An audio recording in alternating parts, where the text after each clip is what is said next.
Hey guys. Good afternoon. I hope you're all having a good day. We're glad you're here. It's going to be an exciting presentation, which is great after lunch. Sorry, Kathy. So I'm Melody. I think I've met most of you. I'm with Ski N.H, and I've known Kathy Bennett a while. She and I have started out as colleagues. She's been my boss. She's been a co-worker, and we're even better friends now, so it's all good. Anyway, so I'm really happy to have her here, Kathy Bennett of Kathy Bennett Marketing. She is no stranger to the ski industry or the tourism industry. She's worked in both. She's worked right here as the marketing director for Cranmore. She's had experience at Loon, at Watergrove Valley. Her client roster has included tourism brands such as Ski N.H. And AMC, Gunstock, Mount Washington Valley Chamber, and the list goes on. So, and what I think is really pretty cool too is she served for 7 years on the board of New Hampshire State JPP Tourism, the Joint Promotional Program Tourism Board, which was pretty significant because I had to apply to that before to get programs, and it was quite a thing. So she has a lot of great experience, so I'm really looking forward to her sharing her expertise on the brave new world of public relations. All right, thank you. Thanks, Melody. Thanks, everybody. Hello. Let's hope the lunch stupor doesn't set in. This will be so exciting, I know it will keep you awake. So I won't go over about me other than to show off the client logos here. I'm currently working on a new website for the New England Ski Museum. I do public relations for King Pine, Bretton Woods Vacations, and probably have about a dozen active clients right now. So I love doing PR. I am especially fond of the ski industry, so I'm happy to be here and share all my secrets and my superpowers with you. And there's a few slides in here that I actually flag as a superpower. So if you don't take away every detail, at least make note of the 4 or 5 slides that if you do nothing, do these 5 things, and you will do a better job with your company's PR. Also, there's a surprise free gift at the end, so you have to stay till the end, and then there's something for all of you. It's just like Oprah, you can get a free gift at the end. So I'll start with what is public relations. Not everybody really knows what it entails, but I like this definition from the Public Relations Society of America, that it's a strategic communication process that builds mutually beneficial relationships between organizations and their publics. So this could be newspapers, media outlets, or it could be community organizations that are important to your company, but it's that process of engaging with others. And sometimes PR is defined by earned media, owned media, paid media. So if you've heard the term earned media, that's public relations. So you gotta earn it. You can't buy it, you don't own it, you gotta earn it. And that could be coverage, interviews, reviews, shares, it's what others do on your behalf.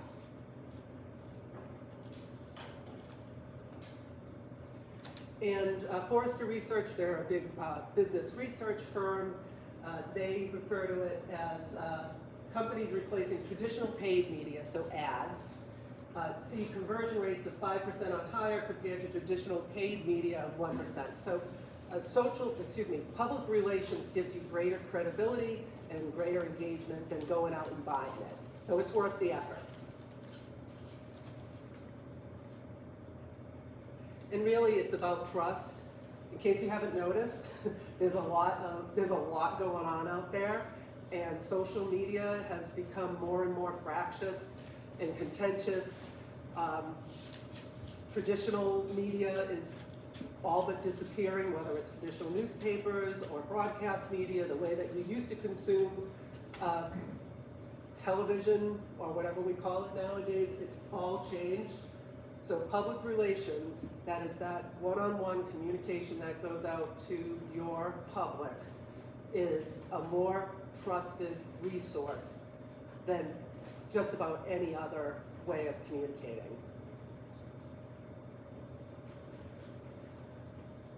So I'm going to start by talking about technology. So back when I started at Cranmore, I would compile media lists and media contacts using Excel, and I would just keep track of it. And I would send things out. God, we used to mail press releases. Did anybody else come from that? I remember, yeah. Would mail press releases, would mail media kits. Then eventually would email stuff and would attach press releases and photo and ship video B-roll by courier down to Boston if they needed to get video. So really, we've come a long way. So technology has really changed the way that we do it. These are three programs that I've used. They all do about the same thing. They'll call it a PR database or a PR solution. So instead of me manually updating my media list in Excel, I use these. It's like a CRM for public relations. If any of you use HubSpot or Salesforce, if any of you been in a sales role, it's like that, except it's for public relations. I personally recommend MuckRack. It's not cheap, but I find it's instrumental in doing my job. I've used Cision, I've used Meltwater. They all do the same thing. I personally think MuckRack is a better user interface. Here's a tip for you. MuckRack has a free version where you can look up media contacts profiles. So you can look them up by name. Just Google their name and the word MuckRack, and it will take them to their MuckRack profile, and it will include their clips. You'll see who they've written for, what they've written, the topics they've written about. It doesn't include contact information. That's what you're paying for with the subscription service. But if you get a call from a writer and or an inquiry or somebody looking for a free lift ticket, you can look them up for free using MuckRack and say, okay, they're legit. Here's all the publications they write for. I'm going to communicate with them. If somebody's not in MuckRack, it doesn't mean that they're not legitimate at all, because it's not perfect, but it's a really good first pass to see how legit they are and to read their clips. And then it helps you, if you have an approval process or you're trying to get a partner involved, that you can send off those clips and that link to say, hey, here's this writer, and here's all their detail, here's their clips that are relevant, I think we should work with them. So I highly recommend, if your organization is large enough to afford it, to go for it. MuckRack is about $5,000 a year. I think it's important enough for my business that I do it. And they're all about the same. Or you can hire a PR consultant and they'll buy it for you, and then you don't have to buy it. It's easier when you're spreading it across multiple businesses. So I think it's worth it. And then as people move and move on or come up, you have these, they monitor that. And you can go in and do searches. I want to find writers who are writing about camping or campgrounds, right? Chris McDevitt of Day of Buffet and King Pine. So you can search for people that write on these topics. And that can include skiing or snowboarding or weather, whatever. I'm trying to remember, I'm not sure if the free version does it. It might. But it's a great way to research other writers, because if you just hit the same writers over and over again, the well's going to run dry. People retire, they move on, outlets close. It's really important to continue to develop your media lists and your media relations. And this is a really slick way to do that. Whichever one of these you do. I happen to like MuckRack, and I've used all three. So about Newswire services. Have any of you used PR Newswire or something like it? Yes. So you pay for it. You say, here's my press release. I want you to send it out to 500 media outlets or whatever. And they zap it out. And it goes to what I'll call news aggregator sites. Personally, I don't consider this real PR. It's really a pay-to-play or an advertorial. It does get your name out there, but when you start digging into the media contact profiles, you get a background in what their preferences are, and you'll find many of them will say, I do not pick up stories off the newswire. And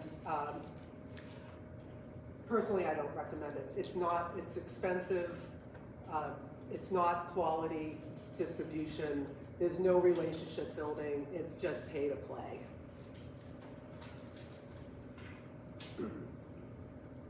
In the old days, they'd send it out by fax, but they don't do that anymore.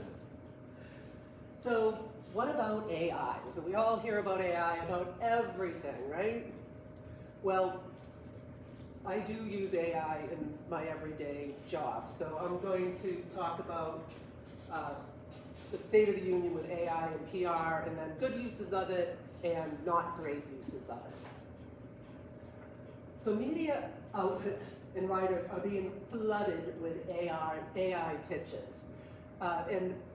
Tools like Muckrack make it really easy to generate bad press releases, as does ChatGPT or Microsoft Copilot or any one of the million AI tools out there. And then Muckrack makes it really easy for you to find a gazillion writers and outlets and just blast it out. They have a 5,000 a day email limit in Muckrack, and I just can't even imagine sending out that many pitches in one day. But they're flooded with these AI-generated results.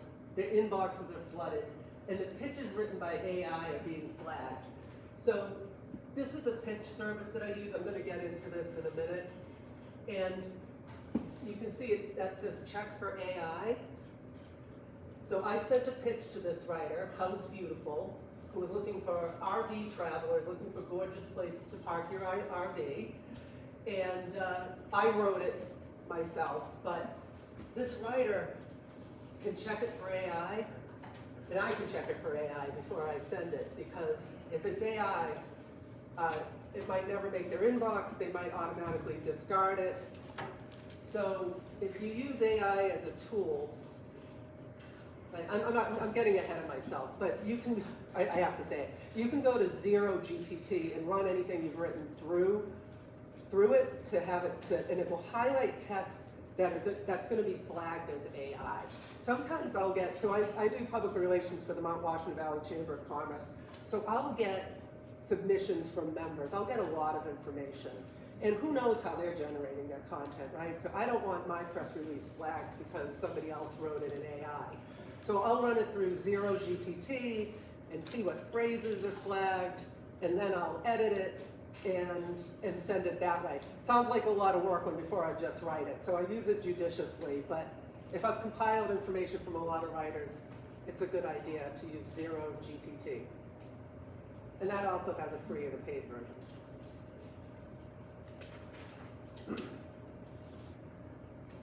So, if you use AI as a tool and not as the thing doing the job for you, and keep it authentic and real and not robot generated, then it's great.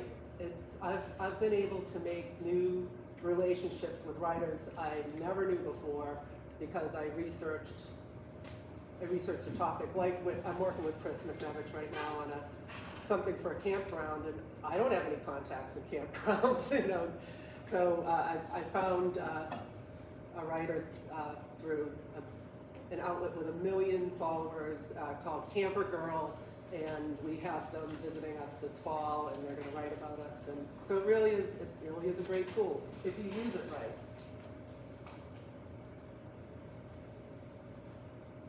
Here are other good uses for AI, and frankly, this applies. So I have this as a superpower, so make note. This is good use of AI for any marketing that you're doing, any writing that you're doing. You can do it to reduce the word count of a release, so or of anything. So for this presentation, Melody asked me for a bio, and I wrote it, and she said I could only have 70 characters or 70 words, I forget. So I popped it into ChatGPT and said, I need a bio for a trade show, or I'm a speaker, it can only be 70 words, and it edited it for me. So that's pretty cool, but it was my writing to start with. Editing for voice and tone. I recently completed a website for a brew pub, and they wanted a real youthful, upbeat tone, so I wrote everything, and then I would run through, I created a voice and tone document to train it on, and then I ran it through to change the tone. That was pretty cool. It used language that I wouldn't normally use, because I'm not young anymore. Updating a previous year's release. We all have events that we do every year. Pop in last year's release, say, update this for 2025, and the dates are November 27th. And have it go through and make all the changes, and maybe there's other subtle changes. And let's see what else. Researching writers and media outlets, which I talked about.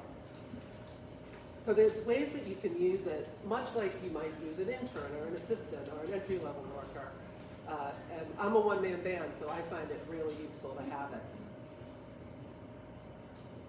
And this is, by the way, so this is from Muckrack, and it says, great news, based on your submission, we found other relevant journalists. So it will recommend them. Every once in a while, there's a couple that are relevant. Normally, they're not great choices, and like we're so regional, I'm not gonna be sending out my press releases to West Coast writers or wherever, but that's pretty handy. I might not know, there are just millions of names in this database, and they don't always surface.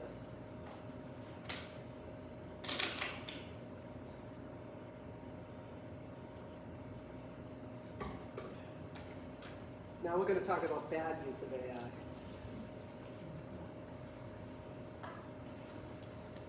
So just by way of example, I asked, I think it was ChatGPT, I need an illustration of a skier from New Hampshire, and this is what it produced. And there's so much wrong with it, I'm not even going to bother to talk about it. But this is a lot of the crap that you see out there. And, so it's really important to not use it inauthentically. Like if you use this, you would lose all your credibility. And I have an example. I have a hotel client who was doing a bourbon dinner, and they like, we'll do the Facebook event ourselves, and we don't need to hire Kathy to do it. So they use this AI-generated image of a bourbon dinner that was so bad, it was so obviously AI, and they posted it, and like, people just started hating on them for this. Really, like for a $200 bourbon dinner, and you're using cheap AI. Like people are really attuned to it, so don't go there. Don't use it to create a list of every writer who ever wrote on your topic. Let's see, it's easier to read it in front of me. Don't send out thousands of pitches at a time. Don't have it write the release for you from scratch.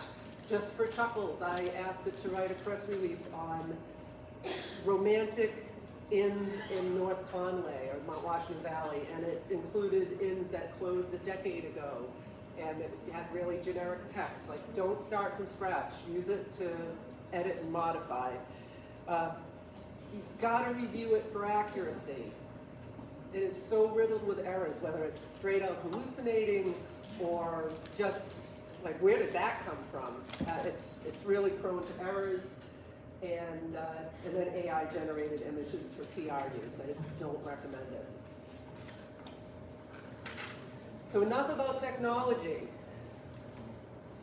Any questions about the technology portion of today? How many of you are using AI in your marketing work? Great, a little bit, yeah. I'm adopting it more and more just because it is such a time saver. I don't have it in the presentation, but I did this morning. I did an interview with somebody, and when you do Zoom, you can have it capture a transcript, and then you pop the transcript into ChatGPT and say, find a relevant quote to add to my press release. And I don't have to read a 5-page transcript. It gives me a quote, and I pop it in, and it's a beautiful thing. So again, more like an intern or an assistant. It's a time saver. Can I ask you a question? Yes. About Muckrack. How Yes. accurate do you find it? Very accurate. Compared to when I was using Cision, I was really not impressed with the accuracy. How many of you know Tom Eastman of the Conway Daily Sun? Yes, you do, Becky. And he used to work for a paper called the Mountaineer, which went out of business 15 years ago.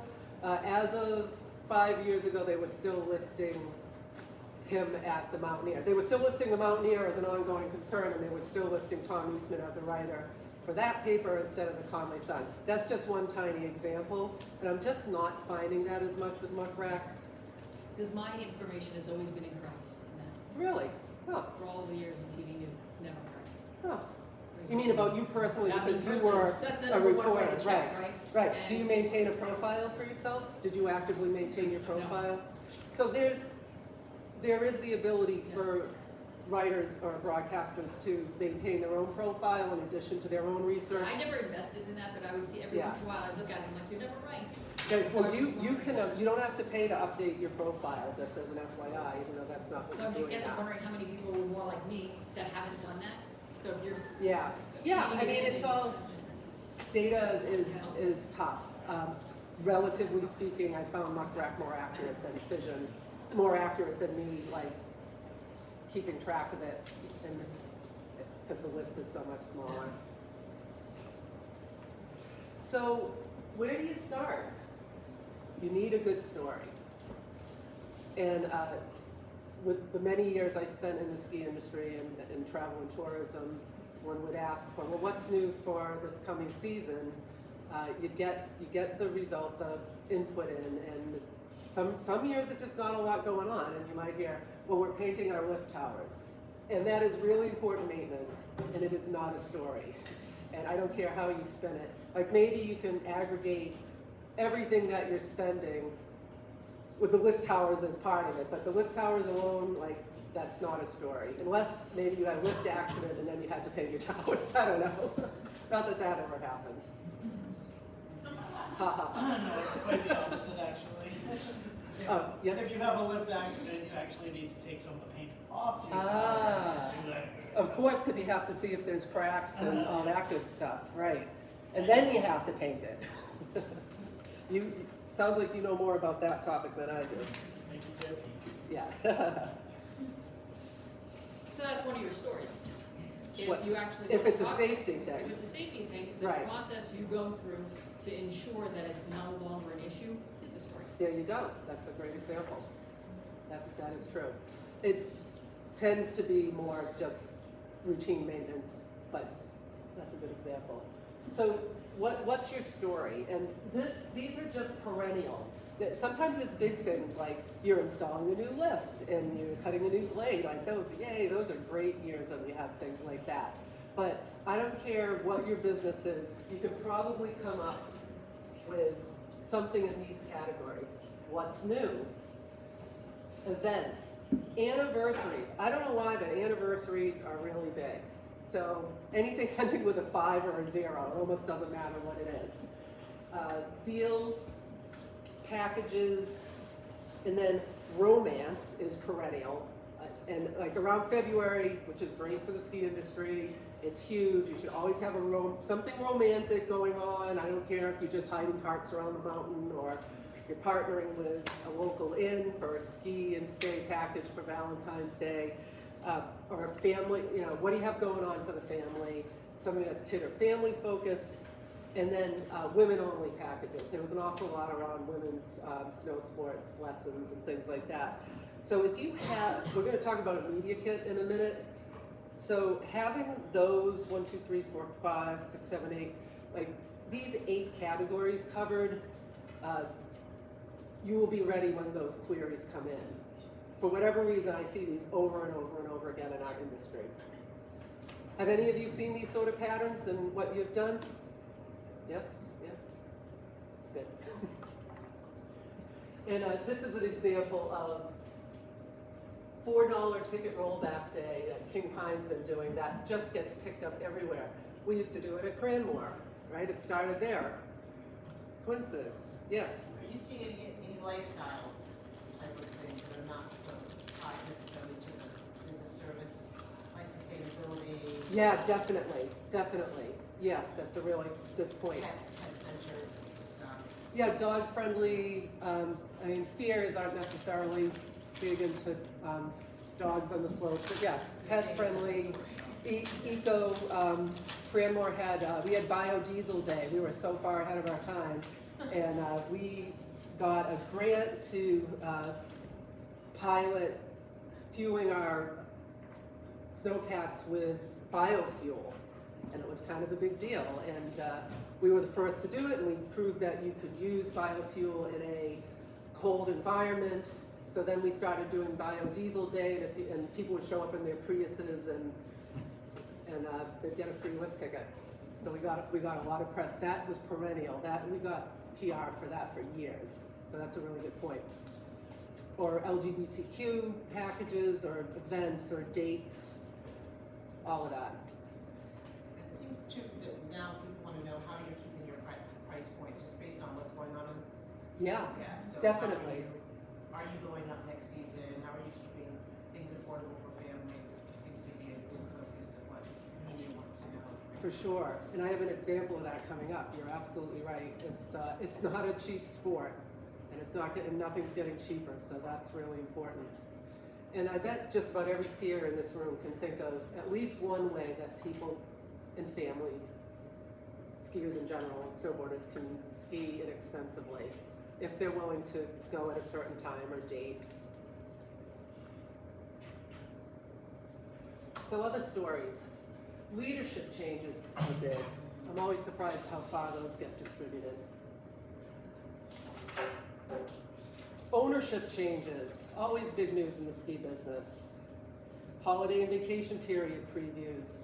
You can start thinking about that a couple of weeks leading up to the holiday periods. What's going on? What's happening? Calling up the local news station and saying, hey, you want to do a preview for Thanksgiving weekend? It's a really good way because it's a news cycle, and you know what's going to come, and it's predictable, and it's date driven, so why wouldn't you do that? And then by ski business, I mean business levels.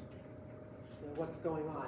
So this is a press release I did for the Mount Washington Valley Chamber of Commerce.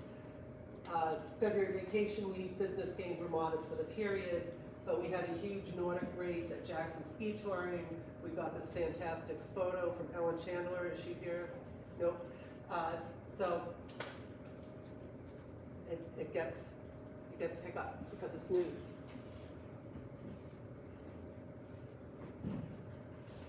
So other ways to get your story together. Who can resist Mr. and Mrs. Claus? I was on the Cog Railway in July, and who's done the Cog?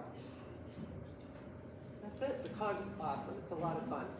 And they have their engineer that will tell stories all the way up the mountain and back down. And this fellow started talking about a Christmas event they did called Womback Wonderland. And I was like, Womback Wonderland? Like, what's that? Like, it just has a really nice alliteration, and it's unusual. They're like, what's a womback? It's referring to Womback Station. So I reached out to the COG, and they sent me this amazing photograph. So I work with Bretton Woods Vacations, which partners with the COG, and they're up in that neck of the woods. So we came up with a Womback Wonderland package. And all it is a discount. They sell discounted COG tickets every single day. So nothing new under the sun. But we got a great picture, we got a catchy name, and I blasted it out before Thanksgiving, and this got picked up by the Boston Globe, the Union Leader. It had many, many media outlets pick it up and carry it, just because it had a great picture and a funny name. Don't underestimate the value of a funny name.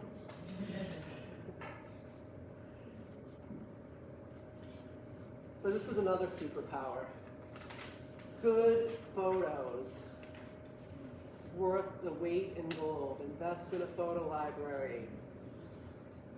I think in this day and age we all do. And this doesn't just mean photos you take on the fly with your phone. I mean, really invest in professional photography with models. It's updated frequently, and make it readily available for your PR contacts. If you send out a release, include photos. Make it easy to find and access, and include photos and unedited B-roll, as we call it, or used to call it. When you're sending it out to broadcast media, they don't want your edited piece with your logo over it, they just want unedited email, right? Yep. Oh, yeah. Smart move. Thank you. Yep. And, But you can still put your logo on it, and they'll, and they'll burn it, yeah. and they'll still air it. Okay. They'll still use it, so you definitely wanna have some credit for it. You can get credit, you have a lot of experience with that too, so that's great that that's worked. And this is an example of what the Mountain Washington Valley Chamber of Commerce does for their winter program, their Ski N.H program, and we have a photographer, and he shoots every week, and we make this available to our members. And it's just super, super useful. We give it to our members to use on social media. I use it as a photo library for our media contacts. And it's also a Flickr gallery that's just out there for the public to use. So if you take photos, use them, and make sure your license allows you to share them with others. Or else what's the point, right? The point is to distribute it. Definitely a superpower.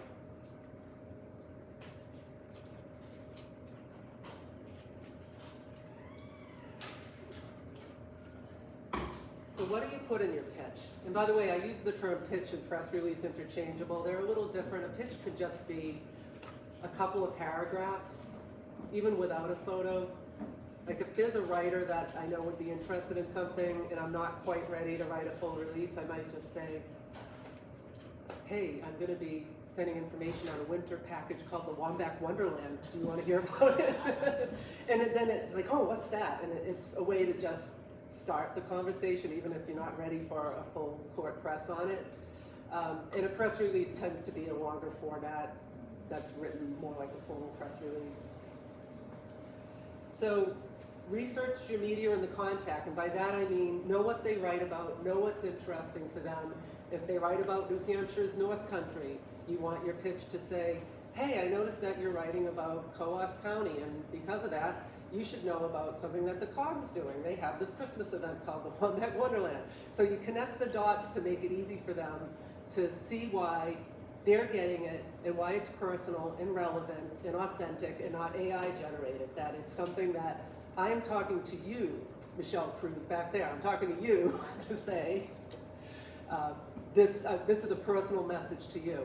And tools like Muckrack and the other two allow you to, even if you're sending out a pitch to multiple people, you can go into each individual email and customize it. And then also use variable text for personalization, which is awfully handy. Just make sure you get it right. Get that key information in the first sentence so that sometimes that's all they're gonna see in that inbox with a million other pitches. You really gotta catch their attention fast. A lot of times they want quotes from key personnel. They don't want the quote from Kathy Bennett, marketing consultant. They want it to be from ideally somebody in a leadership position, or the head of snow sports, or whoever else is that subject matter specialist. If it has to be you because nobody will get back to you internally, then you do what you have to do. But try to make it a quote from somebody else. Write it for that somebody else to say, are you okay if I attribute this to you? And 9 times out of 10 they'll say, yeah, sure, whatever. Link to quality, high resolution photography. Do not send an attachment with a gigantic file.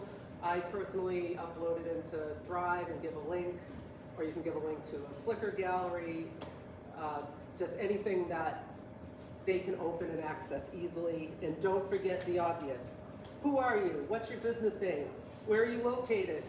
What's your website? Don't assume they know who you are, even if you work with them all the time. I got an ad for approval this morning, and I looked at it, and I was like, you don't tell them how to buy the tickets to this event. Like, there's nothing. Nothing at all. Like, that's not going to work. So don't forget the obvious. That's a writing tip I got in college. Don't forget the obvious. It served me well. So, is the press release dead? If you're blasting out press releases willy-nilly, then yeah, that form of public relations is dead. But the press release isn't dead. You just have to use it with a little more finesse. So I rarely send out a press release with nothing else. And by that I mean an intro paragraph, So I personally format it so that it's a little note from me, Kathy Bennett, and then the press release is below. So if they do nothing but read my little note, then that serves as a pitch and it connects the dots as to why is she writing to me.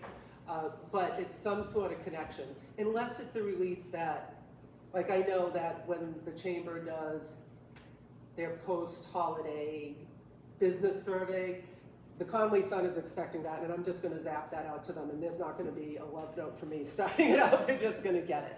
But in general, if I'm sending it out to people that aren't expecting it, I'll give a little note at the top of it. And don't send as an attachment. Some bigger media outlets, like Hearst and any number of the other big ones it will get caught up in their spam filter. Don't send it as a PDF. Nobody wants to get it as a PDF. Just put it in the body of the email so they can cut and paste it if they're gonna use it. Nobody wants a PDF, nobody wants an attachment. And give them enough time to run it. Like, don't send something for an event that's next week, unless like it's totally out of your control. Like, okay, well I guess I have to send it out even though it's next week. If you're like every other ski area, chances are you know when your events are coming, and send it out a few weeks in advance. There's a number of event outlets that are like, if you don't give us at least 2 weeks notice, we're not gonna run it. So give them enough time. There's one writer for the Boston Globe that does travel packages, and she wants 3 months notice, and if right now I'm working with writers and editors who are working on their 2026 editorial calendar, and this is a true story, we were talking about this, Michelle. What are you doing for the 4th of July? So what did I think? Like next month, right? Like, oh, well, we're having fireworks in the park. And like, no, 2026. It's the bicentennial? Yeah, it's the 250th anniversary of the founding of America. And publications are lining up their editorial calendar for next year, and that's going to be a big recurring story. So if you're not working on summer 2026, I hate to tell you, you're already behind schedule. So those of you with summer operations, seriously, get something defined for that. So you're always looking at near term, semi-near term, and then way the heck out there. In terms of timing, my dream was to have my winter media kits ready, or my what's new ready by just after Labor Day. More likely it was Columbus Day. And now I feel like that is ever creeping towards Thanksgiving, and that is just too late. All right? Do any of you have trouble getting information ahead of time? Yeah. Like as an industry, we're so operationally driven. You know, all the seasonal staff comes in the fall, and we start making snow maybe in October or November. So we'll do the events in late November, right? It's like everything else. But it's a problem for all marketing, not just PR. So what about media kits? This is another superpower. So I get asked all the time, Kathy, how do you get so much out there? And a lot of it is having tricks like this, so it is my superpower. If I have these press releases lined up for each client ahead of time, seasonally usually. What's new? A fact sheet, just how many acres do you have? How many trails do you have? How many lifts do you have? What are your signature events? Just a fact sheet. Your events for the year, pricing and products, and your photo library. If you have that teed up, here's an example of what I did for the White Mountain Hotel. It's in a folder, and here are our press releases. And the reason that it's a superpower is that as requests come in, I don't care how busy I am, I can fire off a release with the information they're looking for. Because half of the time it's going to be one of these categories, including, romance, family, deals and discounts. So whatever those categories are that fit your business, just have them in the can and have them ready. Because if you're working from scratch, every time you get an inquiry, like it's game over. Like you're just never ever gonna have time for it, and you're gonna be too late. When I get a response from somebody, like I want to include, I'll pick on Becca. Becca, I want to include Cranmore in a press release, it's due tomorrow, and you get back to me 10 days later, it's like, I don't even reply. Like, it's not that Becca does that, she's very responsive. That you just have to be ready, and there's just no getting around it. So prepare yourself to be super efficient and just fire these things out. And when I was at Cranmore, I swear to God, I'd pull up the media kit every single September and just pull it up, change the name, update the dates, update anything else that was relevant, because there's an awful lot of stuff that you do year after year after year. And just be done with it. And chances are you've done your winter photo shoot during the winter, so you have the photos. Just organize it, put it in a folder, and get ready to blast it out when those opportunities come up. Do any of you have media kits for your businesses? Your ski areas? Very good. Yes, yes, yes. Good. It's a good practice. And like I mentioned earlier, in the old days would have folders with printed press releases, and we'd go to media events and hand out these big fat folders, and then people would walk around with them at this Boston Ski Show. Now, and then we moved to thumb drives, like here's a thumb drive with everything, and now I just email them. So it's really easy.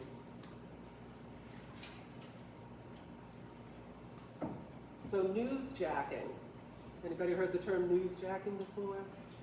So it's taking advantage of news that is out there in a way that should be positive and beneficial for your business. So not newsjacking on tragedy, don't do that. But here's an example of, so the price of eggs. This spring there was a lot of chatter about the price of eggs. Actually, there's still a lot of chatter about the price of eggs and the price of everything. And Chris, I worked with you on this. So we, through no fault of our own, were late to the party with announcing our season passes. Everybody and their brother had come out with their season pass information for next year. So Chris and I were talking about it. It's like, well, what are we going to do? And he's like, well, we're not going to raise prices. So that's great. We're the mountain that's not going to raise our prices next year, because families are important to us, value is important to us, and so we got a great quote. Remember the leadership quote I mentioned? We got a great quote from Sean Taylor about their importance of family and taking care of families and being the mountain for young skiers and riders. So everything true to our values, very authentic, and sent this out, and Snowboarder picked it up. And his lead, which I didn't write, was the price of eggs seems like it keeps going up, but a small and mighty ski area in New Hampshire will offer its season passes for the same price. Talk about spinning news out of absolutely nothing. No offense, Chris. We were late. We had no new pass products, and Kathy's a walking superpower. That's all you need to know. So thank you. We appreciate everything you do for us, obviously. Well, you're a great client to work with, because we got it out there, and you got your GM engaged, and you got him to okay the quote that we wrote for him. Which is difficult. I mean, like you said, operationally, that's part of the biggest challenge. Is a lot of you know in marketing, it's like trying to herd cats and get people on them. And Right. I joke that Kathy's my second boss, because she's like always on top of me. But it's like true. It's like you gotta like chase it, and all of a sudden something like that is on snowboarder.com, and there's your PR. Yeah, So and this it's was a testament. amazing. It's a Never testament. would have. But also, I had this writer teed up on my media list, which I had researched. So again, we were ready when the opportunity came, but I was psyched to see that for Yeah, us. it was amazing. And that actually got picked up in a few other areas. So spinning news out of nothing, that was great. Not that your passes are nothing, but that was pretty thin. So. Yeah. But it was all about the price of eggs. So media relations, I count an awful lot of writers and media contacts among my friends, probably because I work too much and have been in the industry too long. But it's really important to build relationships with these people, because you're in the trenches together, and you want to. What a fun job you have! You get to ski. You get to ski with people who want to ski with you, and write about it. And by ski, I mean ski and snowboard. So no offense. It's a long-term investment in your career, so it's worth it, and I don't care if they're bloggers or Substackers or broadcast media or print.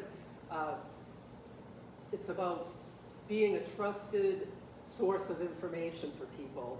So become that subject matter expert and just be known as, I'm the one that's always gonna get back to you, and I'm gonna give you really good information about what's going on in the ski industry.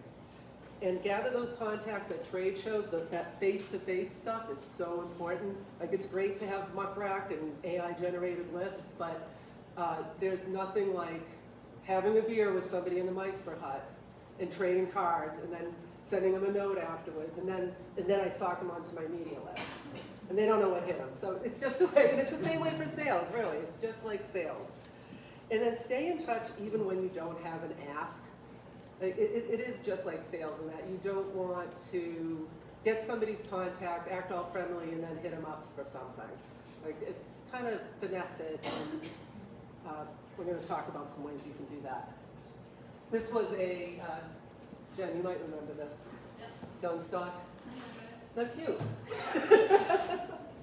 That was a great day. It snowed. We arranged for snow. I know. We got a ton of articles out of it. So you can use LinkedIn and email and make contacts. So this is Ian Greenwood. Any of you work with Ian Greenwood, the writer? Good guy. I didn't know him. He wrote a story last fall, and I dropped him a little note. And I through LinkedIn, because I couldn't find him in Muck Rack for whatever reason. So I dropped him a note. Hi Ian, I loved your article in Powder about the weather forecast for the East Coast. Calling for lots of snow this winter. I hope you're right. Can I stay in touch? And he said, sure. And I don't have a shot of the story he wrote, but subsequently he got press releases from me and he ran it. So it goes from being a cold lead to like a warm lead. But I said hello and complimented his work, which I meant because I'm really into skiing and weather, and just by having that touch point months in advance, it makes people much more likely. Like, that's the way you work, right? If you probably get a ton of spam from people you don't know. It's like, hey, buy something from me, versus, hey, I really loved skiing Cranmore last year. Do you mind if I stay in touch? And you probably say, yeah, sure, whatever, and then you remember them when they come back. You could send an email intro. So this is from Muck Rack, and I have a pitch that's labeled, I liked your article. So I have a pitch that's pre-written, and as I come across articles that I like, I look up the writer, and I send them a note saying, I loved your article in Yankee Magazine on country roads in New Hampshire. Do you mind if I stay in touch? So I do this as a process. So I build it over the weeks, months, and years, which is tedious, but you know what it's like. If you see an article, you're like, oh, I've never heard of that writer, or I've never read that blog.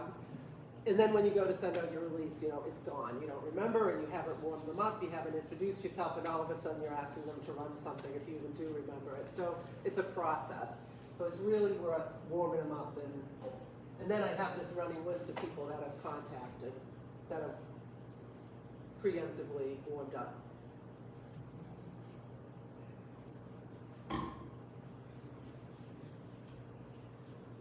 So more about media visits.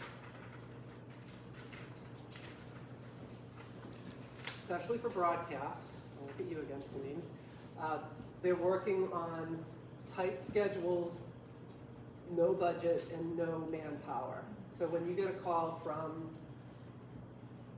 this is Channel 8, Portland, and they want to send somebody out the same day or the next day, they don't want to hear that you have to get back to them and your boss is on leave, is off for a day. Like, if you say no, they will go to the next mountain in line, and there's a lot of us. So make it really easy for them to work with you. So this is an example of a series of, in fact, I just noticed I spelled your name wrong. This is a series of shoots that we did this winter with Channel 8, and we did 6 shoots with Emily Pike. And it's because, and I hear it over and over, you just make it easy for us, because it's all about the easy, and she often doesn't, she has to edit her piece by Thursday, she has to shoot on Wednesdays, and she won't know if she has a cameraman until Tuesday afternoon, and that's just the way it is. So, make it easy, make their job easy. So this is something new, this kind of belongs under tech. A lot of us might remember Harrow. Did anybody use Help a Reporter Out? Harrow has been around for a long time. And then Cision bought them and turned it into something else and drove it into the ground, and then nobody was using Harrow. And now Cision resurrected it and then sold it to Source Bottle. But anyway, I'm getting ahead of myself. There is now a number of these services that writers and media outlets will look for pitches. They're going to give you inquiries that may or may not be relevant to you, and they'll be categorized by lifestyle, healthcare, travel. Most of the stuff we're doing would fall under travel. So once upon a time, it was just Harrow. And then Source of Sources, Peter Shankman founded Harrow, sold it out, and then when Harrow went under, Peter Shankman was like, well, I'm going to do my own Source of Sources, SOS. So that's much like Harrow. It's a newsletter. It comes out 3 times a day with opportunities. Then I discovered Quoted, which sends out email alerts, but also you can go to a dashboard and do searches based on subject matters. And I've gotten stories picked up from Harrow, Source of Sources, and Quoted. I've gotten picked up in USA Today and Quoted. I just got picked up in Better Homes and Gardens for something about, what was it about? It was a quote about vacation rentals. So I've gotten a number of quotes through them. There's another writer that writes for USA Today. I've gotten picked up by, there's a summer guide for USA Today. So national media, and I've got it through these. So Source Bottle, they tend to have a lot for the UK. Featured is another one. This is free, this is free. This is free to paid. You get 2 pitches a month, and I find if I get 2 good pitches a month, that's fine. It's like $35 a month that I don't want to spend on it, but I could make that decision month to month if there was some really appropriate stuff. So it's just a matter of monitoring it. So I have these set up to delete if I don't read them in a day. They come into your inbox. But I look at all of these every day. I try to. Sometimes I fall behind and I come back and I have a million emails from these guys. But Harrow and Source of Sources in particular, these 2 are the best in my humble opinion. Free, 2 pitches a month free. So you just have to get into the rhythm of looking at it. And I might look at, 2 weeks worth and not see anything. But there were 2 dog-friendly pitches recently. One in Quoted, one in Source of Sources. So I'm working on some pitches for that right now. Not ski related, but it could be. So definitely worth it. This is great. Because it's getting harder to find writers that are reliably writing on stuff. So to have them come to you to say, no, I'm working on this story right now, I'm on assignment and I need this. Another way is to be available as an expert with a quote. I've had some success with that. For some reason, the topic of vacation rentals keeps coming up, and one of my clients is a vacation rental company. And he's very articulate, and he's very willing to give me a quote, and he will write his own quotes, and he's very knowledgeable on the subject. And that's what's going to be picked up by this writer for USA Today, but he gets syndicated internationally, and will be about how to avoid danger in your vacation rental, which sounds scandalous, but he's able to talk about, well, if you rent it from us, then we have all the security, so you want to get a place where you know the rental company, and it's not just some dark door that you're walking through and that the doors are locked. And anyway, it's just different than come to our resort, it's beautiful, and here's a package. It's more like quoting on a subject matter that they're writing about. So here's an example from Quoted. So spring vacation destinations middle-class families can afford. Sounds like New Hampshire, right? So here's the quote. I wrote to him, this is through quoted, "Thank you for reaching out. I will include your commentary in the article." I said, "That's great. Let me know if you need anything." I said, "You should use visitmwv.com." And he said, "Thanks, I will include that in the article." This is great. And I was like, "Hey, did this article run? Can I see the link?" Anyway, pretty good. That was great. That was in, I forget what the publication was. Bill Banking or something like that. Source of sources, this is what their newsletter looks like.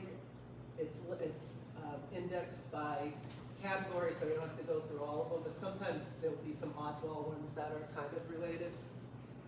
And again, if you have that media kit already teed up, when you go through this, and I've seen this, we're looking for romance packages, like bam, great, I'm ready, I'm gonna send this out. So responding to inquiries, so inbound inquiries, or even these sort of inquiries. Respond promptly. An early bird gets the worm. And if, obviously, hopefully you get time off in winter, and if you're off, hopefully you have a second in command or somebody else that can respond when you're off, because oftentimes these things come in and they want to hear back from you in 48 hours or less, and you could lose the opportunity altogether. Let's see, what else? This is my superpower, just to, I'm told like I'm very fast, and I will always get back to you, and writers thank me for that, because they're on a deadline. Ask if they're on a deadline. Well, when do you need that? Yesterday. Have an out-of-office message, so that if you're out, they know that you're out. And it's okay to say, if you don't know the answer, I don't know, I'll get back to you. That's better than giving bad information or not returning their phone call. And I'll say again, the early bird gets the worm. Always. Pick up the phone, answer your email. Yeah, pick up the phone. I wasn't getting an email response from Camper Girl, which I mentioned earlier, so finally I just called her, and she answered, and she said, well, I saw the New Hampshire exchange, and I decided it was probably you, so I'd take your call. I was like, great. So it's strange but true. The phone still works. And Muckrack has phone numbers. So back to building your media list. Build it in advance and consider organizations, the North American Ski Journalists Association, the Society of American Travel Writers, the North American Travel Writers Association, NSAA, SAMinfo, SIA, all these associations and journals. They want to write about what you're doing. In business press, the ski industry and tourism is big business, so don't forget that. New Hampshire Business Magazine, Business N.H. Magazine, Union Leader, find out who their business editors are. And if you have other things that are more niche-y, if you're, for instance, if you're doing something green or eco-centric, maybe there's different trade journals around that. Putting in new solar panels is probably a trade association of the National Association of Solar Panel Installers, I don't know. And you can research it in Muckrack, and it's just other ways to get the word out.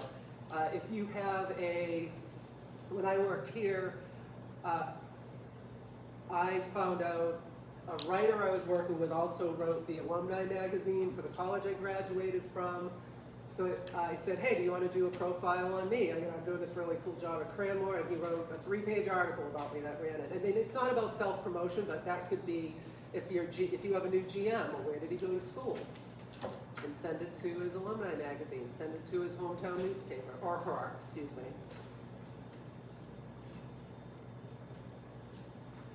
Don't forget your local media outlets. Conway Sun and Union Leader often get syndicated, meaning that it can get picked up by Associated Press. One of our biggest, widest syndicated story last year was about the Mud Bowl, and it was crazy, the coverage it got, because it was a really good photo that was taken of a bunch of big guys wrestling in the mud, and it went worldwide. So don't discount local media. It has value locally. Every ski area has a local audience, even if you're trying to bring in people from the Boston area, there's always a local audience. Union Leader is big for the state of New Hampshire, and of course WMUR as your New Hampshire news outlet. The Portland market, we draw on Portland news a lot. We're considered part of their DNA, as they say.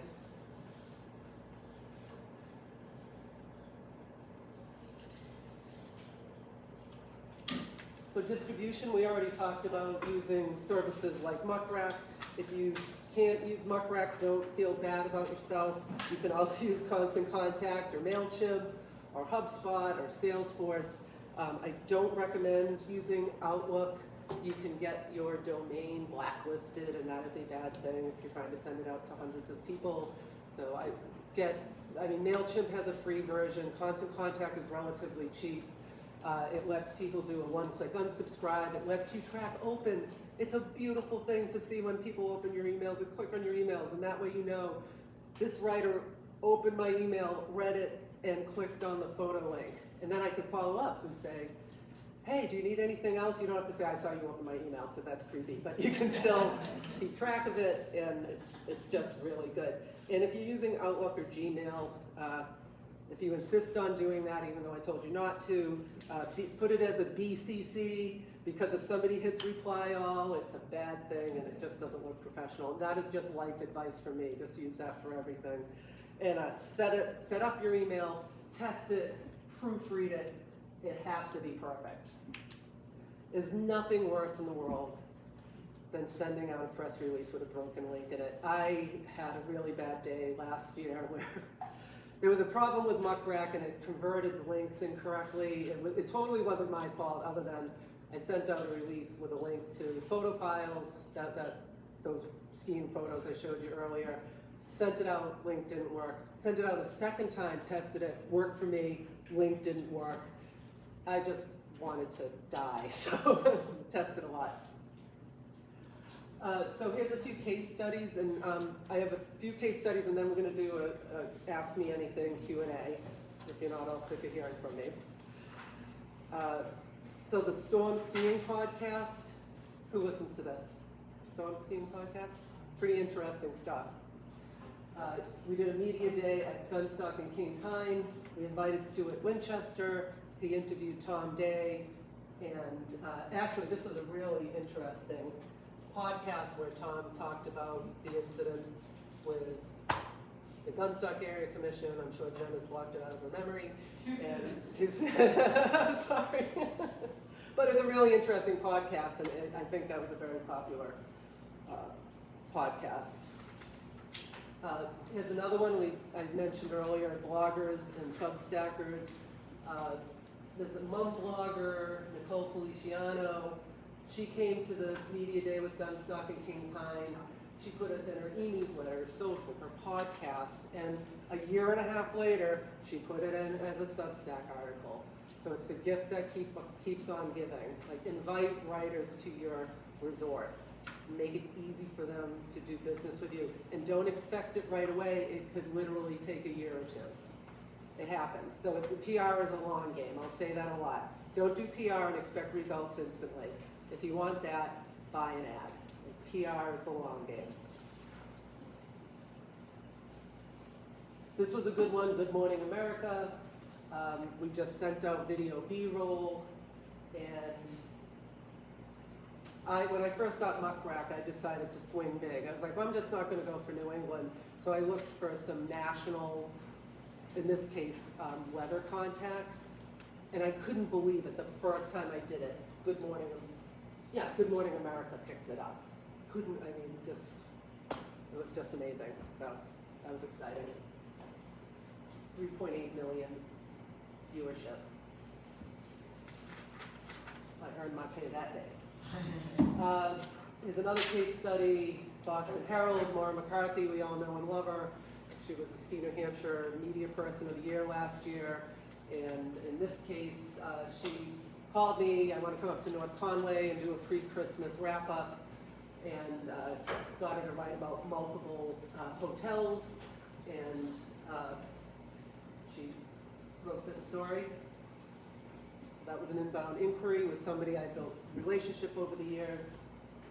WMUR, this was an instance where it's 9 in the morning and we're sending the satellite truck over. It was the Friday before Columbus Day weekend. It was rainy, it was foggy. We're coming up. Who can we interview? Where should we shoot? So I called a few people and I got Jen Kovach on the phone and she agreed to do the interview. I told the cameraman where to shoot. I said, you gotta go to the Crystal Lake and it's beautiful, the foliage is amazing, and then you go to the Snow Village Inn, and then you go to Zeb's, and it was like, when I saw the piece, they did everything that I suggested, but it's because I answered the phone and I found them somebody to interview that day. If I had said no, they would have moved on to the next region or wherever. But yeah, they featured Snow Village, East Slope Inn, and Zeb's. They want on-camera interviews.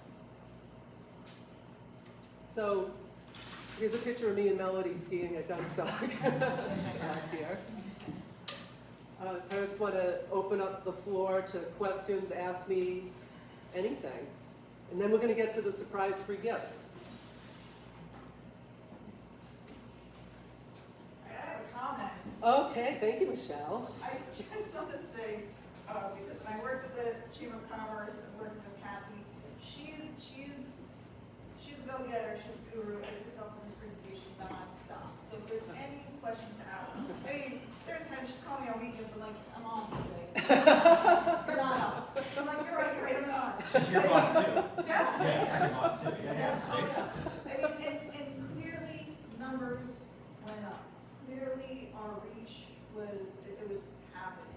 So, I mean, the stuff that she's presented and the work that she does, pick her brain because it's important.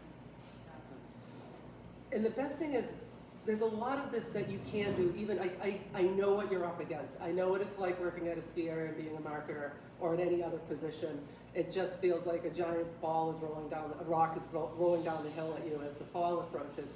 But there's definitely things that you can do. If you can just do a few, like just the superpower slides, that you will get better results. Any questions at all? Okay. Yeah, good, Kathy. All right. Well, here's a surprise free gift. If you're all tuckered out listening to me, and but you want to think about it, you can request a free 1-hour PR consult, an Ask Me Anything consult. I did this for another presentation on email marketing I did last month. I had a couple people take me up on it, and we had a great conversation about email marketing. So it's fun, there's no strings attached. You can take a picture of this QR code, it will take you to a Calendly link and you can pick a time. Or if you just want to check out my website, it's kathybennettmarketing.com, and I'm always glad to chat about marketing, really anything, but public relations is my favorite. So anything else? Okay, well thanks all for coming.